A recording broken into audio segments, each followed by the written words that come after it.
The wind swept across shearing dunes of white sand, the way certain kinds of dancers sway like flames, the way young children often play free of their father's shame.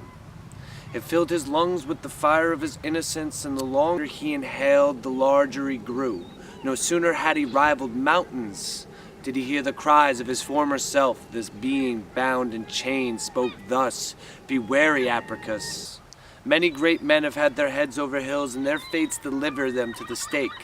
Are you willing to burn, to crumble into ash, and return to the dirt of Mother Earth for all that you believe?" Broken by doubt, the mountain becomes a man again, but the heart of a giant still swelled inside of him.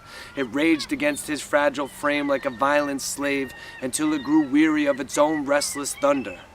And there it sunk into the deep roar of a wintry slumber. Sleep for now, my lively child, for the hearts of giants reside inside of all men. But first they must learn to love themselves before the giants can walk the earth again. I've seen madness. I drank from its waters and ate from its trees. I lived among the loonies and they called me crazy when I tried to leave. I've seen halls of hunched over children wearing weathered saddles like backpacks, their little eyes fading under the pressure of their parents who ride them like jockeys. Bridle bits restricting articulation from the tongue, told to grow but treated as if they are too young to be their own. I've seen madness. I've heard the howls of desperate men who have buried themselves in plastic things trying to fill the hole of a broken marriage, never learning that happiness bought has never been better than happiness made. So they built debt instead of bonds until the bank man cometh to collect. Because the bailouts were not enough, he still wants a check. I've seen madness.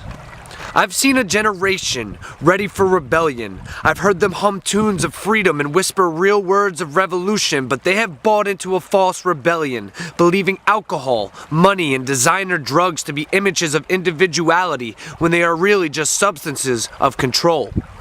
I've seen madness. I drank from its waters and ate from its trees. I've lived among the loonies and they called me crazy when I tried to leave.